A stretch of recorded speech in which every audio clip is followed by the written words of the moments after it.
Hello students, कैसे हो आप सभी। मैं हूं मोनिका और आज हम अपने जो इंडिया जीके के क्वेश्चन है वो आगे कंटिन्यू करने जा रहे हैं। ये है हमारा पार्ट 4 और अगर आपने मेरे पहले के पार्ट नहीं देखे हैं तो आप हमारे चैनल अक्कू ज्ञान तक को सब्सक्राइब कीजिए। वहाँ पर आपके मेरे पहले वीडियो मिल जाएंगे।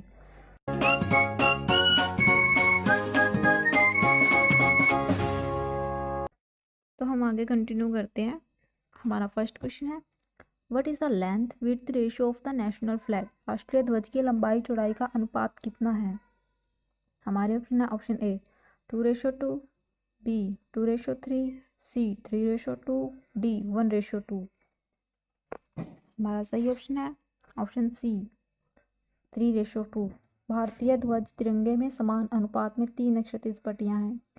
केसरिया रंग है जो सबसे ऊपर, सफ़ेद रंग बीच में है और हरा रंग सबसे नीचे है। ध्वज की जो लंबाई चौड़ाई का जो हमारा अनुपात है वो 3:2 है।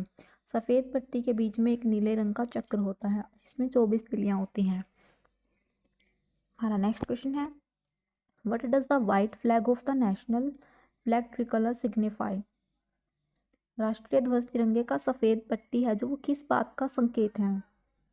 हमारे ऑप्शन है option A development and truth, विकास और सत्य, बी क्योरेज एंड डेवलपमेंट, साहस और विकास, सी पीस एंड ट्रुथ, शांति और सत्य, डी अदर्स।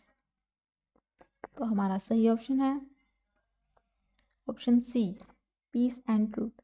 राष्ट्रीय ध्वज में जो सफ़ेद पट्टी होती है वो धर्म चक्र के साथ साथ शांति और सत्य की प्रतीक होती है।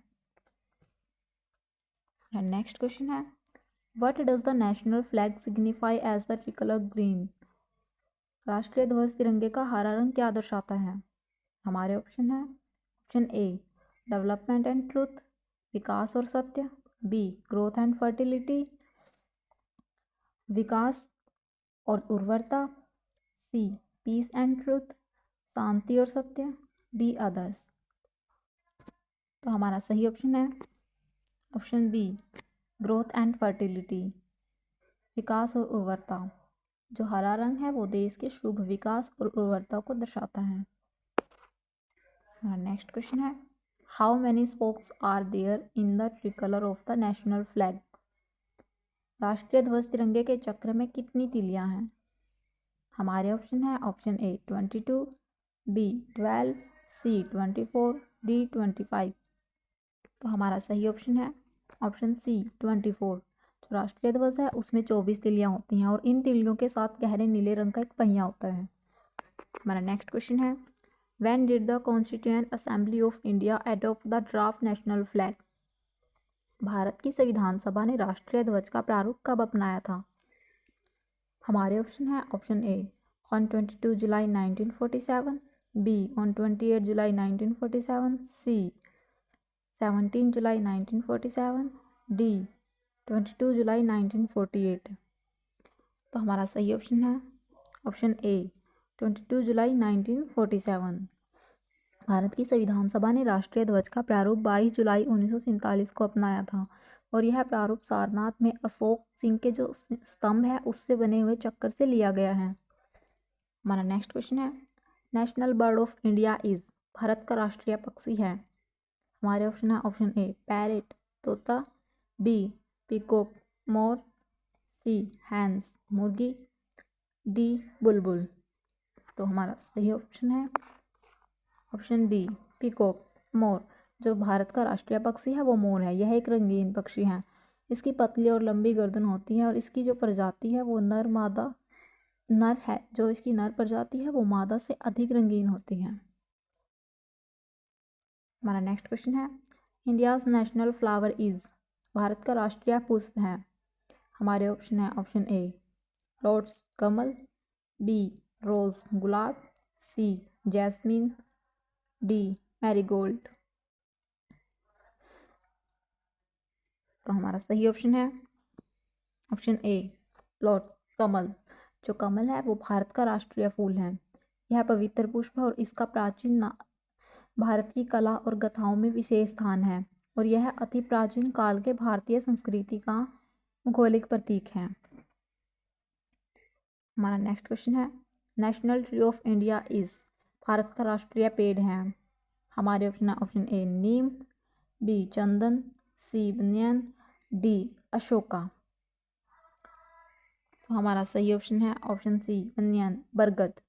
जो बरगद है वो भारतीय राष्ट्रीय पेड़ है, और जो भारतीय बरगद का पेड़ होता है वो फाइकस बेंगोलिसिस, जिसकी शाखाएं और जड़ें एक बड़े हिस्से में नए पेड़ के समान लगने लगती हैं। जड़ों से और अधिक तने और शाखाएं बनती रहती हैं, और इसी विशेषता और इसकी लंबी उम्र के कारण इस पेड़ को अनश्वर माना जाता है। हमारा नेक्स्ट क्वेश्चन है, which is the national anthem of India. Bharat का राष्ट्रीय गान है।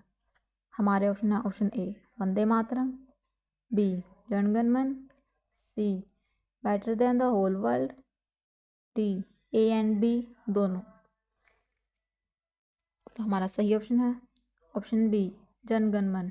जो भारत का राष्ट्रीय गान है वो जनगण मन है, और इसकी अवधि है वो 52 सेकंड की होती है। कुछ अवसरों पर जो राष्ट्रीय गान है वो संक्षिप्त रूप में भी गाया जाता है। संविधान सभा ने जनगण मन हिंदुस्तान के राष्ट्रीय गान के रूप में 24 जनवरी 1950 को अपनाया था। हमारा नेक्स्ट क्वेश्चन है, national river of India is. भारत का राष्ट्रीय नदी है। हमारे ऑप्शन है option A Kosi, B Yamuna, C Brahmaputra, D Ganga. तो हमारा सही ऑप्शन है ऑप्शन डी गंगा। भारत की राष्ट्रीय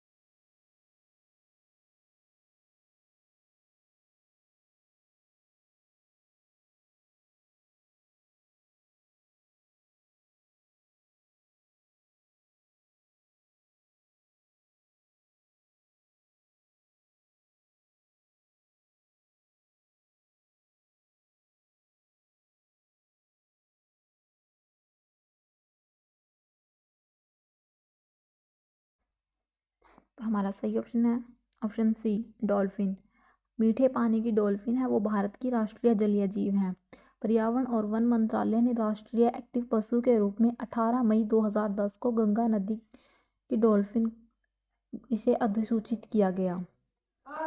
हमारा नेक्स्ट क्वेश्चन है, इंडियाज नेशनल एनिमल इज। भारत का राष्ट्रीय पशु है। ऑप्शन है हमारे option A horse, B tiger, C elephant, D cow. तो हमारा सही ऑप्शन है ऑप्शन बी टाइगर, चीता। जो राजसी बाघ है वो तेंदुआ टाइग्रिस धारीदार जानवर है। इसकी मोटी पीली लोमचम का कोट होता है जिस पर गहरी धारीदार पट्टियां होती हैं। लवणता, ताकत और फुर्तीलापन के कारण ही इसे भारत का राष्ट्रीय जानवर घोषित किया गया। हमारा नेक्स्ट क्वेश्चन है, which is the national song of India. Bharat का राष्ट्रीय गीत है।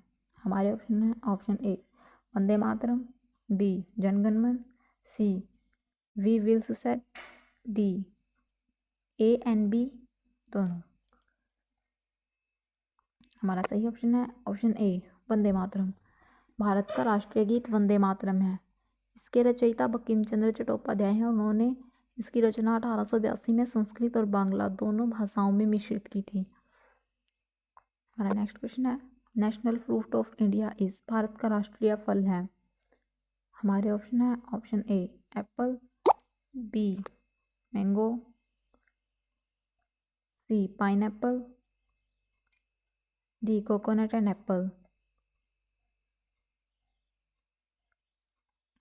National fruit of India is. भारत का राष्ट्रीय फल है। हमारे ऑप्शन है option A apple, B mango, C pineapple, D coconut and apple. तो हमारा सही ऑप्शन है ऑप्शन बी मैंगो।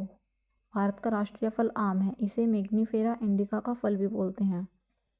हमारा नेक्स्ट क्वेश्चन है, इंडियाज नेशनल स्पोर्ट इज। भारत का राष्ट्रीय खेल है।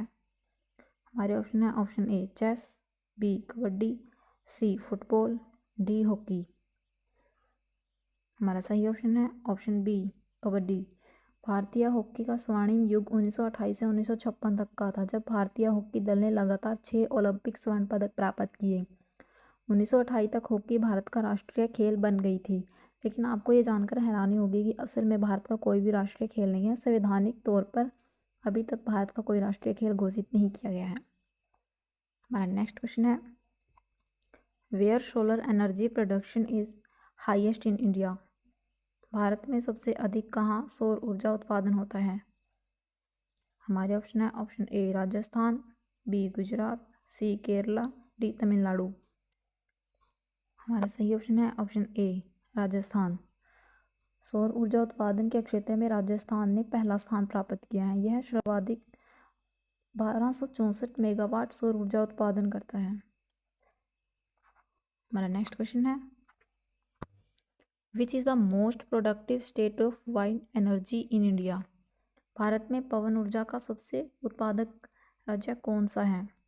हमारे ऑप्शन है, option A Bihar, B Tamil Nadu, C Madhya Pradesh, D Jharkhand. तो हमारा सही ऑप्शन है ऑप्शन बी तमिलनाडु। भारत में सर्वाधिक पवन ऊर्जा का उत्पादन राज्य तमिलनाडु है। तमिलनाडु भारत में लगभग 29% पवन ऊर्जा का उत्पादन करता है और जो पवन ऊर्जा उत्पादन में लगे राज्यों में सबसे अधिक है। हमारा नेक्स्ट क्वेश्चन है, how much of the total energy capacity installed in India is derived from wind energy? Bharat में स्थापित कुल ऊर्जा क्षमता का कितना प्रतिशत पवन ऊर्जा से प्राप्त होता है? हमारे ऑप्शन है, option A 12.1%, B 4.5%, C 6%, D 2.9%। हमारा सही ऑप्शन है ऑप्शन बी 4.5%। भारत में स्थापित कुल ऊर्जा क्षमता का 4.5% है जो पवन ऊर्जा से प्राप्त होता है और देश की ऊर्जा का 1% इसमें उत्पन्न होता है। हमारा नेक्स्ट क्वेश्चन है, when did the development of wind energy in India start? Bharat में पवन ऊर्जा का विकास कब से प्रारंभ हुआ था? हमारे ऑप्शन है, option A 1990, B 1998, C 2000, D 1993। हमारा सही ऑप्शन है ऑप्शन ए 1990। भारत में पवन ऊर्जा का विकास 1990 के दशक में शुरू हुआ था और पिछले कुछ वर्षों में इसमें काफ़ी वृद्धि हुई है। हमारा नेक्स्ट क्वेश्चन है, when was the atomic energy regulatory board establish in India? भारत में परमाणु ऊर्जा विनियामक बोर्ड कब स्थापित हुआ था? हमारे ऑप्शन है, ऑप्शन ए 15 नवंबर 1983, बी 18 नवंबर 1985, सी 25 नवंबर 1988, डी 17 नवंबर 1983। हमारा सही ऑप्शन है ऑप्शन ए 15 नवंबर 1983। परमाणु ऊर्जा विनियामक बोर्ड जो भारत में परमाणु ऊर्जा की नियामक संस्था है, यह एक स्वतंत्र एजेंसी है जो परमाणु ऊर्जा के सुरक्षित उपयोग से संबंधित पहलुओं पर निगरानी रखती है। इसका गठन 15 नवंबर 1983 को राष्ट्रपति के आदेशों के अनुरूप किया गया था। Thank you everyone, thanks for watching. अगर आपको वीडियो अच्छी लगी तो प्लीज़ लाइक, शेयर और कमेंट कर दीजिएगा। Thank you.